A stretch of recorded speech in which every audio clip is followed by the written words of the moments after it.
Assalamualaikum warahmatullahi wabarakatuh. Perkenalkan kami dari kelompok 9.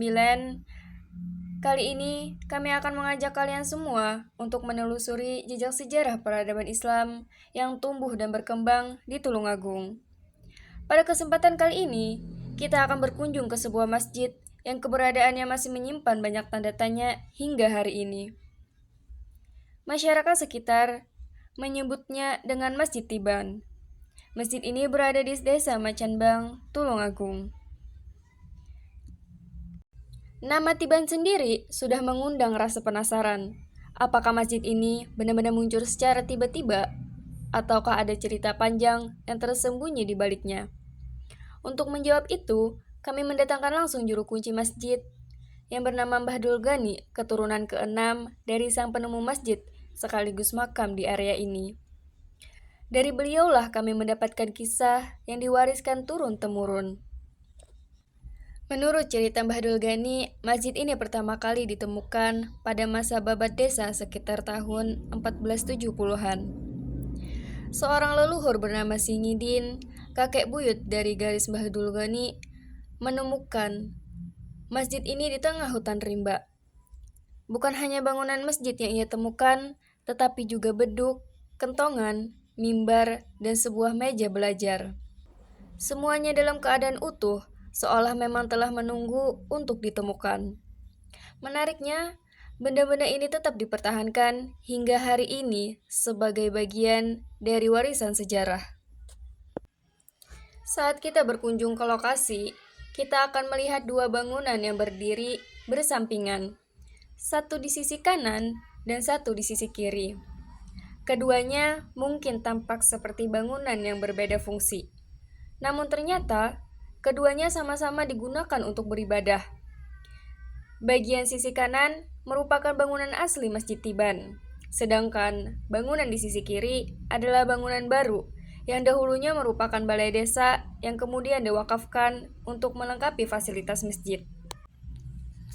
Walaupun terpisah, keduanya hidup bersamaan sebagai pusat kegiatan masyarakat.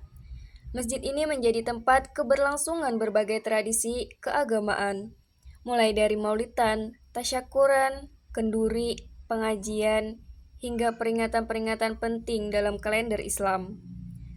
Dari segi arsitektur maupun benda peninggalannya, semuanya dipertahankan sedekat mungkin dengan bentuk aslinya.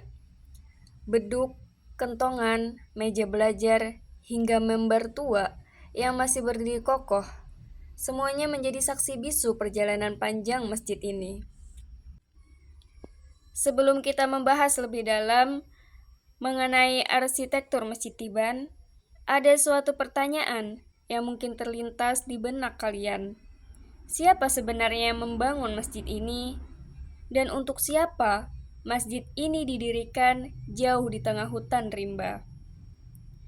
Pertanyaan itulah yang membawa kita pada pembahasan mengenai asal-usul Masjid Tiban. Mbah Sangidin ini adalah tokoh yang membabat desa Macanbang, sekaligus menjadi cikal bakal terbentuknya desa ini. Selain itu, beliau juga dikenal sebagai salah seorang menantu Kiai Hasan Besari dari Tegalsari Ponorogo. Sejarah ditemukannya Masjid Tiban Macanbang ini sangat terkait dengan perjalanan Mbah Sangidin dan babat daerah setempat. Sebelum desa Macanbang seperti yang kita kenal sekarang, wilayah ini dulunya adalah kawasan hutan belantara yang sangat angker. Hutan tersebut dihuni oleh berbagai binatang buas serta makhluk halus yang menakutkan. Tidak semua orang berani memasuki hutan ini. Mereka yang nekat hampir bisa dipastikan tidak akan kembali lagi dengan selamat. Dengan keberadaannya, Mbah Sangidin ini bertekad untuk membuka kawasan hutan tersebut. Beliau membersihkan dan mengatur wilayah itu sehingga kemudian bisa dijadikan pemukiman bagi masyarakat. Dahulu, ketika masih berupa hutan lebat, kawasan ini dikenal dengan nama Alas Sumampir. Berkat keberanian dan ketekunan Mbah Sangidin ini, hutan yang angker itu perlahan berubah menjadi desa yang aman dan nyaman, yang kemudian dikenal sebagai Desa Macan Bang. Dengan peralatan seadanya, Mbah Sangidin ini menebangi belantara hutan yang angker itu. Satu persatu pohon-pohon di dalam hutan ditebang dengan kerja keras dan ketekunan. Pekerjaan ini dilakukan selama berhari-hari, sehingga suatu hari Mbah Sangidin terbelalak saat melihat sesuatu yang mengejutkan, yaitu sebuah bangunan masjid kuno tiba-tiba muncul di tengah hutan yang baru saja dibabatnya. Masjid itu kemudian dikenal dengan sebutan Masjid Tiban Macan Bang. Mbah Sangidin benar-benar bingung. Beliau heran dan terus bertanya-tanya, siapakah yang membangun masjid ini dan siapa pula yang akan menggunakannya? Apalagi di sekitar masjid ini tidak terlihat seorang pun warga. Lantas siapa yang mendirikan masjid ini? Dan siapa yang akan menggunakannya? Di tengah belantara hutan yang hanya dihuni binatang buas dan berbagai makhluk halus. Begitu kira-kira Mbah Sangidin merenung dengan penuh keheranan dan kekaguman. Jika dilihat dari sisi arsitektur, Masjid Tiban Macan Bang memiliki bentuk yang sangat berbeda dari masjid pada umumnya. Bangunannya tidak mengikuti pola masjid modern, melainkan tumbuh secara bertahap, mengikuti proses pembangunan yang dilakukan sedikit demi sedikit. Masjid ini tersusun dari beberapa ruangan. Setiap lantainya memiliki lorong-lorong sempit dan tangga kecil yang menghubungkan satu ruang dengan ruang lainnya. Struktur ini bukan dibangun dengan perencanaan arsitektur modern, melainkan lahir dari proses spiritual dan kerja pribadi sang pembangun.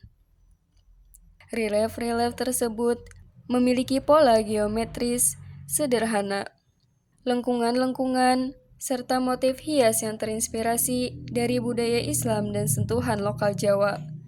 Tidak semuanya simetris, namun justru disitulah letak keunikan bangunan ini. Bagian kubah masjid tidak hanya satu, terdapat beberapa bentuk atap kubah kecil yang tersusun bertingkat di bagian tertentu bangunan. Bentuk-bentuk ini lebih bersifat simbolik daripada teknis arsitektur formal,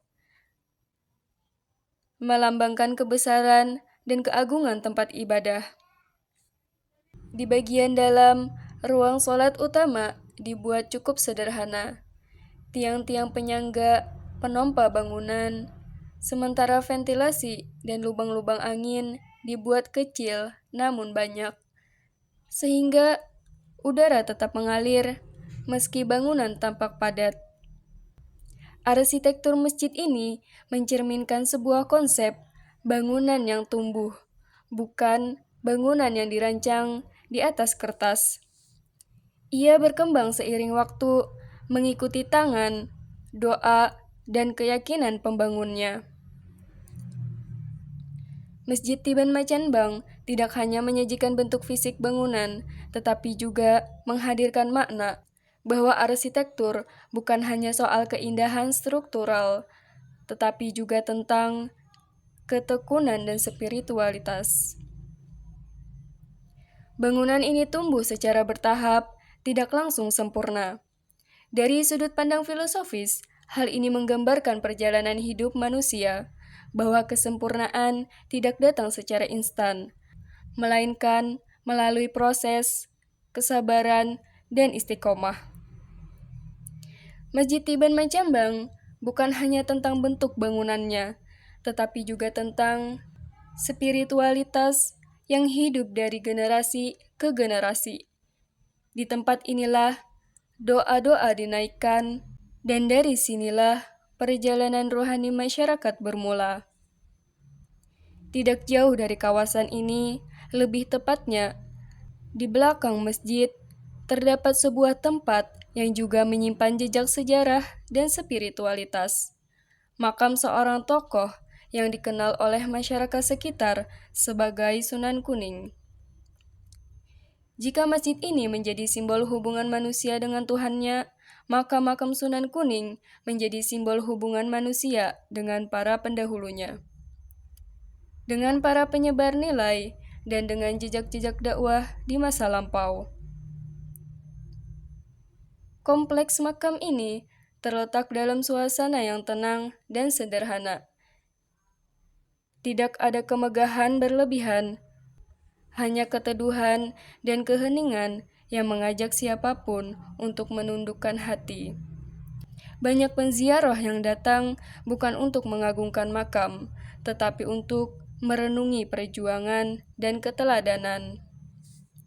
Dalam tradisi Jawa Islam, makam tokoh agama bukan hanya tempat peristirahatan terakhir, tetapi juga ruang refleksi, tempat seseorang mengingat bahwa hidup itu sementara dan bahwa peran manusia adalah meninggalkan kebaikan.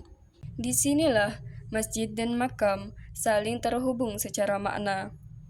Masjid sebagai tempat bersujud, makam sebagai tempat bermuhasabah. Dua ruang yang berbeda, tetapi satu tujuan yang sama, yaitu mendekatkan manusia pada Allah melalui ibadah dan perenungan sejarah.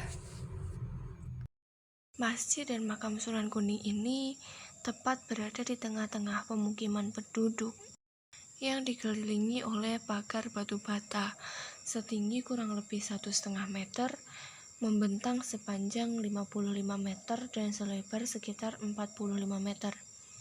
Pagar ini menjadi batas yang jelas antara kawasan makam dengan lingkungan sekitar. Di luar dari makam Sunan Kuning ini terdapat beberapa pemakaman umum yang menambah kesan bahwa area ini memiliki nilai sejarah dan spiritual yang tinggi. Di sebelah makam kita juga menemukan sebuah bangunan baru berbentuk joglo. Bangunan ini dibangun oleh masyarakat dan difungsikan sebagai tempat beribadah tambahan. Meskipun bangunan ini baru, bentuk joglonya tetap mencerminkan arsitektur tradisional Jawa, sehingga masih selaras dengan lingkungan sekitar. Masjid yang ada di sini juga telah direnovasi. Renovasi ini dilakukan karena bangunan aslinya sudah rapuh dan mulai termakan usia. Meski begitu, renovasi ini dilakukan dengan sangat hati-hati agar bentuk dan luas masjid tetap sama seperti bangunan aslinya. Bahan-bahan lama diganti dengan yang baru, namun desainnya tetap mempertahankan ciri khas dan nuansa sakral yang sama, sehingga pengunjung tetap bisa merasakan aura sejarah dari masjid ini. Dengan melihat keseluruhan, kita bisa memahami bagaimana masyarakat sekitar bisa menjaga dan merawat warisan sejarah ini, tidak hanya sebagai tempat beribadah, tetapi juga sebagai pusat spiritual yang tetap hidup di tengah-tengah pemukiman modern. Setiap sudutnya, mulai dari pagar, makam, hingga bangunan joglo, menunjukkan perhatian dan penghormatan masyarakat terhadap Sunan Kuning, serta warisan budaya dan religi yang ada.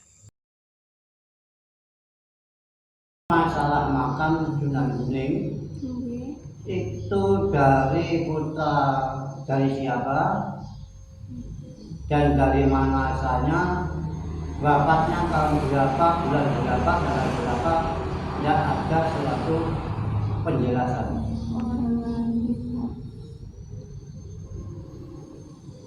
Mungkin dari bangunannya, Pak.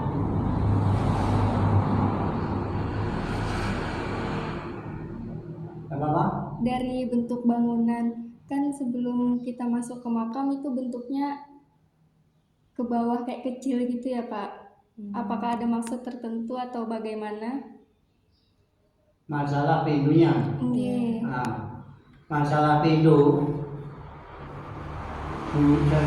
sejak dulu ditemukan itu cuma kecil, jadi cuma orang dapat masuk satu persatu.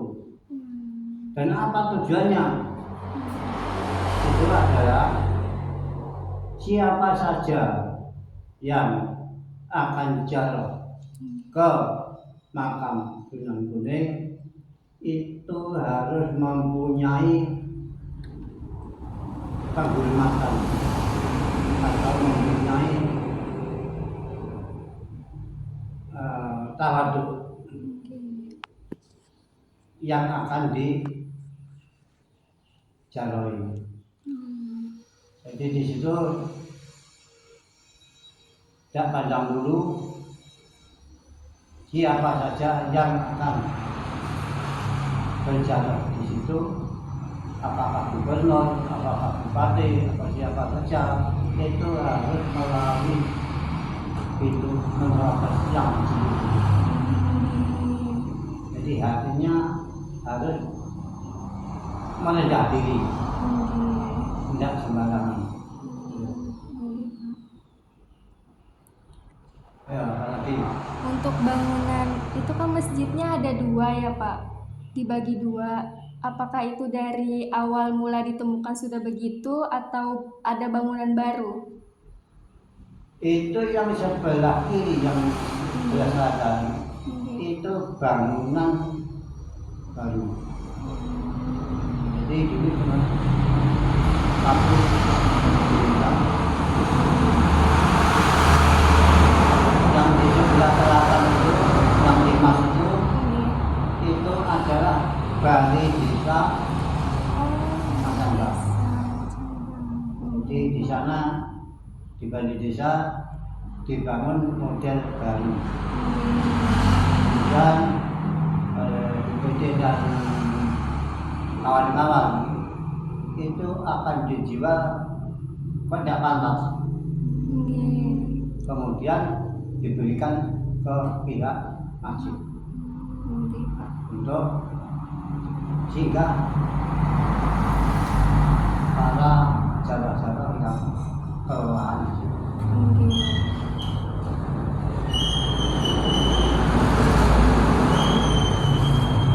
Ini mungkin pertanyaan terakhir Pak. Untuk mengenai masjid sama makam, apakah Bapak tahu itu tahun berapa ditemukannya gitu?